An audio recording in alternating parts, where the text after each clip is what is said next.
Let the torch of freedom burn.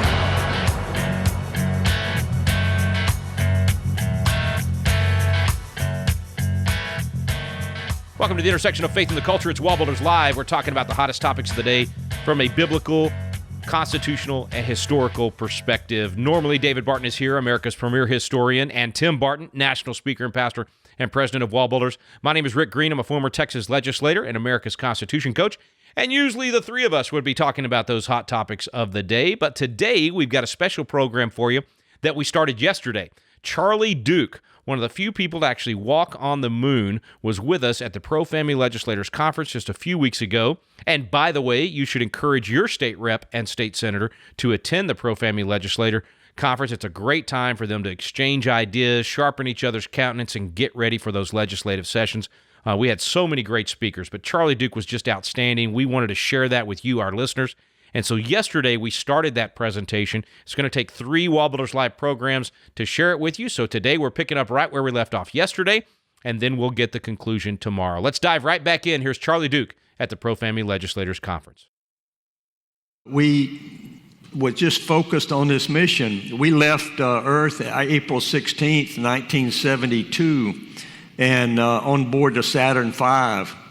Anyway, this Saturn V, if you've never seen one, it's the biggest rocket ever launched. It's 363 feet tall, 33 feet in diameter, and weighed 6.5 million pounds at liftoff. And it's sitting up on, and you're sitting up on top of this thing. And there's 5 engines at the bottom, and 4 of them gimbal. They move to control the trajectory. And so when they lit the engines at T-minus 8 seconds, 8 seconds later, it took 8 seconds for the engines to get up to full power, and it's being clamped down onto the launch pad, and when they say, okay, it's go, they let go, and it starts to go. Well, it's when they lit the engines, we started to shake up in the cockpit, the spacecraft. It's like being on a 363-foot limber fishing pole, and the big giant is shaking it down here, and you way out on the other end, and you're going like this. And the windows are covered over, so you can't see outside at this point. And so I didn't remember anybody telling me it was supposed to shake this much. And so I was really nervous, but I'm focused on my side of the spacecraft. And later on, when I got back, I asked the flight surgeon, I said, what was my heartbeat at liftoff? He said, you were excited, Charlie. I said, well, I know that, but what was it? He said, 144. And I said, well, what was John? John's on the left. He's the commander, and he'd ridden a Saturn V on Apollo 10. And so he was used to it. And he kept saying, where go, Houston, where go, Houston, Houston, saying you go. And man, I'm thinking we're shaking to pieces. So anyway, he told me, well, John's heartbeat was 70. So you can see who the cool stone was. Well, we left Earth orbit over Australia, and we turned around and our spacecraft, and I'm just writing stuff down from Houston, and Mattingly's flying this spacecraft to retrieve the lunar module.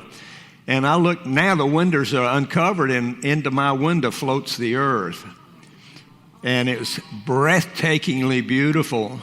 And I just stopped writing, and I just kept looking out the window. We were about 20,000 miles away at this point, and you could see the whole circle of the Earth. And at the top, well, off to the right, we were going towards the equator at a 28-degree angle, and so the Earth was tilted a little bit. And but we could see the coast of California and Baja and Mexico and the southwestern U.S., the Rocky Mountains, the Arctic Circle, Canada, the U.S., Mexico, Central America. The land was all brown. The snow and the clouds were pure white, and the oceans were crystal blue, and hung up in the blackness of space was the Earth. Later on, I discovered in Isaiah God sits enthroned above the circle of the earth. And it's true. It's a circle.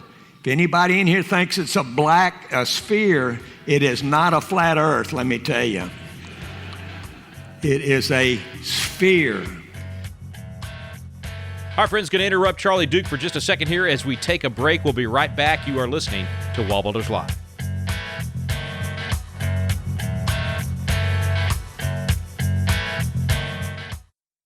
This is David Barton with another moment from America's history. Today, there are numerous documented accounts of individual students being disciplined simply for bringing a Bible to school. Fisher Ames would have been appalled at this open hostility toward the Bible. Fisher Ames was the founding father who authored the House of Representatives language for the First Amendment. In his day, he vehemently objected to any attempt to minimize the Bible at schools. In fact, he declared, "Why should not the Bible regain the place it once held as a school book? Its morals are pure, its examples captivating and noble. The reverence for the sacred book that is thus early impressed lasts long, and probably, if not impressed in infancy, never takes firm hold of the mind." Founding Father Fisher Ames, the man most responsible for the wording of the First Amendment, believed that the most important school book was the Bible. For more information on God's hand in American history, contact WallBuilders at 1-800-8-REBUILD.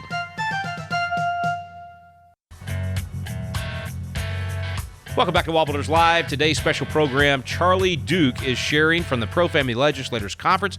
Let's dive right back in where we left off before the break. In the book of Job, it says, when God made the earth, he suspended it upon nothing. And that's exactly what it looks like. But I didn't know that back in those days. I was an evolutionist. That was all we learned, the geology and all of the science. There was a book out years ago that I read, and so this is not my original quote, but this book was titled From Goo to You by Way of the Zoo. And that's what I believed. So we were going to the moon, and took 3 days in Apollo to get there. And on the 1 hour before we were to land on the 5th day, on the backside of the moon, out of contact with Earth, Manning had to light the main engine to change his orbit. And as he was checking this engine, I said, something wrong with this engine. It's shaking the spacecraft to pieces. John says, oh no, don't burn. And when he said don't burn, we were in an abort mode, and we weren't going to get to land in that next hour on the front of the moon. And so you can imagine training 2 years. 8 miles beneath us is my landing spot, and they're telling me to come home. No landing. Well, thank the Lord for mission control. They were the unsung heroes of Apollo, and they saved the day on just about every Apollo mission. I worked on 5 of the 9 missions to the moon. I was in mission control and support crew for Apollo 10. I was a Capcom for Apollo 11 in mission control. I was backup on Apollo 13. I was landed on the moon on Apollo 16, is the story I'm telling you, and I was backup on Apollo 17.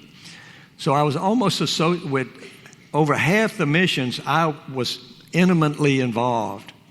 And I saw mission control in every case solve the problems that saved the crew or made it mission successful.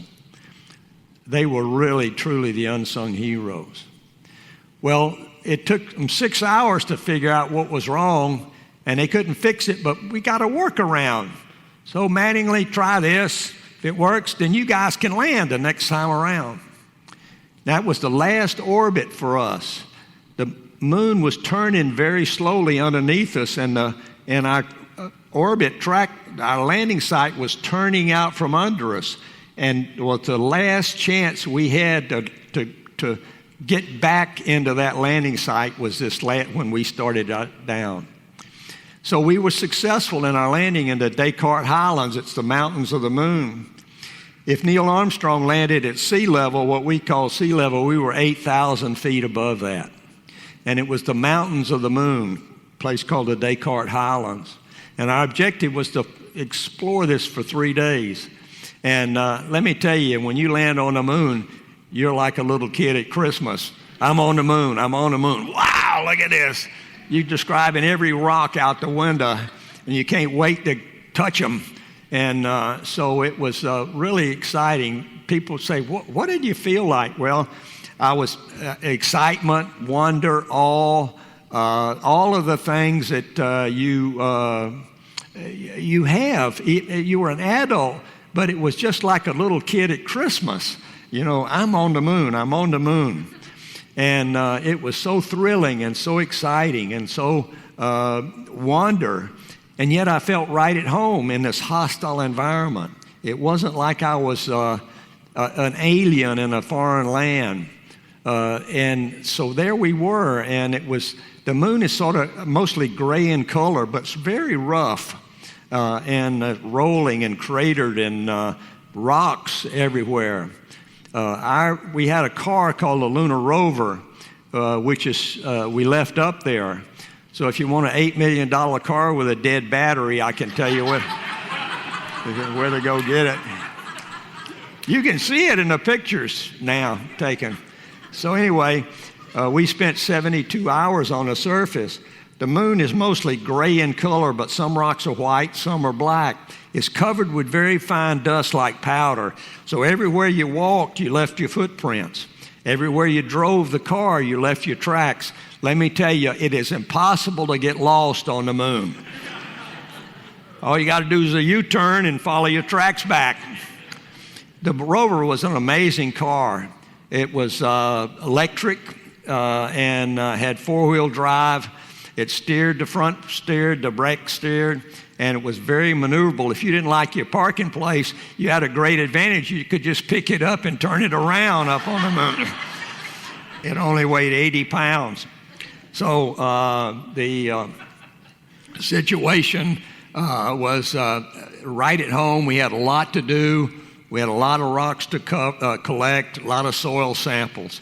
So this dust is so fine, it gets into your fabric of your suit, which was a real tight weave beta cloth, and which was non-flammable, by the way.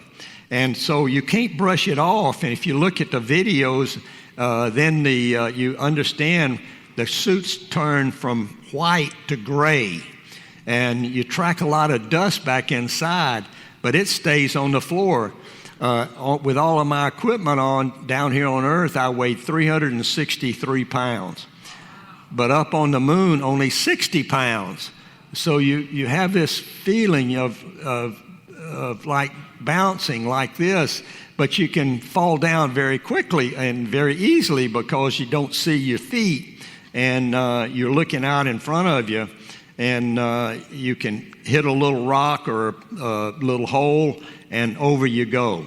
And to get up there, if you're on your face, you just do a series of push-ups, and you sort of rock yourself up, and it took about 3 push-ups, and you were up. All right, friends, another interruption here of Charlie Duke. We got to take another break. You are listening to WallBuilders Live. You're listening to Charlie Duke share at the Pro-Family Legislators Conference. We'll be right back.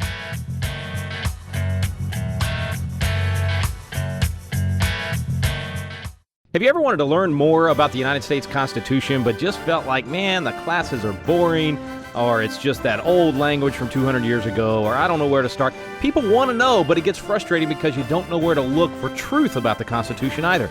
Well, we've got a special program for you available now called Constitution Alive with David Barton and Rick Green, and it's actually a teaching done on the Constitution at Independence Hall in the very room where the Constitution was framed. We take you both to Philadelphia, the cradle of liberty in Independence Hall, and to the WallBuilders Library, where David Barton brings the history to life to teach the original intent of our founding fathers. We call it the Quick Start Guide to the Constitution because in just a few hours through these videos, you will learn the Citizen's Guide to America's Constitution. You'll learn what you need to do to help save our constitutional republic. It's fun, it's entertaining, and it's going to inspire you to do your part to preserve freedom for future generations. It's called Constitution Alive with David Barton and Rick Green. You can find out more information on our website now at wallbuilders.com. We're back here on WallBuilders Live. You're listening to Charlie Duke at the Pro-Family Legislators Conference. And we're going to pick up right where we left off before the break, and we'll get the conclusion of this program tomorrow. If you joined us in the middle of the program today, Charlie Duke, moonwalker, one of the few people to actually walk on the moon, has been sharing about One Nation Under God at the Pro-Family Legislators Conference. And we shared the first part yesterday, which is available on our website right now at wallbuilderslive.com. We're sharing the second part today, and then tomorrow we'll get the conclusion. Let's join once again Charlie Duke at the Pro-Family Legislators Conference. It was exciting being there. We had fun. It was, I must have said fantastic 1,000 times, And it was wonderful. It was beautiful. Buzz Aldrin called it magnificent desolation. And it was desolate, but it had a beauty about it. And you looked out at the horizon, and since there's no atmosphere on the moon, it's perfectly clear. And then the contrast between the gray, bright moon, and you look up, and it's the blackness of space. You don't see any stars when the sun's shining. So think about this. You go into Mars, 6 months travel to Mars, you're always in daylight. You won't have any night. Natural. You can make night by putting up curtains and turning the lights off. But there's no night. The sun's always shining. During Apollo, the sun was always shining. From sunrise to sunset on the moon day is 2 weeks. So we were there early morning on the moon day, and the sun climbed very slowly. The temperature of the moon was like this. You could have a temperature on the floor, and the sun would try to get your body hot or the suit hot, but you didn't feel it. And it wasn't like air in this room. And so when we landed, the average temperature of the surface was about 80 degrees Fahrenheit. When we left, it was probably 230 degrees Fahrenheit. And so it was always daylight and always beautiful. The people say, well, what was it like standing on the moon? I'm looking up at you, and you're looking down at me. And I said, well, on the moon, when you look down, you're looking at your feet, just like you do here. The moon's a big object, and if I'm going to see what's in the sky, I got to look up. Unfortunately, the earth is right over our head, and it never moved. It's always there in relation to the moon. So when Apollo, I look up, and I'm looking at the top of my helmet. The only time I can remember seeing the earth was when I set the high jump record on the moon, and I jumped up and I fell over backwards. And as I did, I landed, and fortunately, I was terrified, actually, but the suit held together because I helped myself land softly. And out the front of my visor, there's the earth right outside. And it was just a half earth at the time. So anyway, we got back safely in an 11-day mission. And the fastest you go in Apollo is during reentry. And I remember looking at the computer, and we were going through 38,000 feet per second. That's over 26,000 miles an hour. And you quickly get this fireball around the spacecraft as you plunge into the atmosphere. The heat from the heat shield ionizes the atmosphere, and it's like you're in. We heard about Shadrach, Meshach, and Abednego last night, and that's what I felt like. I was in the fiery furnace, 65 degrees in the spacecraft, but 5,000 degrees outside. And so, the heat shield was a perfect thing. So I came back to a hero's welcome. The General and Ms. Lewis were here. They were at Fort Bragg at the time, in my hometown, which was like 9,000 people, had this Charlie Duke Day. And they were there representing the U.S. Army from Fort Bragg. And so it's good to see y'all again. And so it was a hero's welcome. But I never felt like a hero. I was doing my job. I'm not a hero. I was just doing my job and very excited about doing it.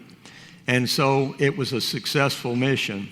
After Apollo was over, I went to work on the space shuttle program, but left NASA in 1976.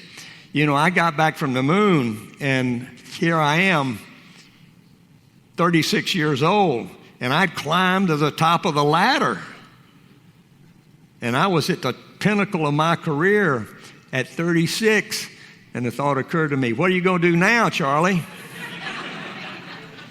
See, that drive that's inside that took me to the moon was still there. Where'd I go with it? I had no peace. We were in church. Our family believed in God. We were at a Episcopal church in La Porte, Texas. We had 2 young sons when I went to the moon, 5 and 7. And so our family, instead of getting closer and closer during these next 3 years, got farther and farther apart because I was so frustrated with my career and I didn't have any peace in my life. You're listening to Moonwalker Charlie Duke. Yes, one of the few people to actually walk on the moon. He shared with us at the Pro Family Legislators Conference. That's who you've been listening to today. We're going to take a quick break. When we come back, we'll join Charlie Duke again at the Pro Family Legislators Conference.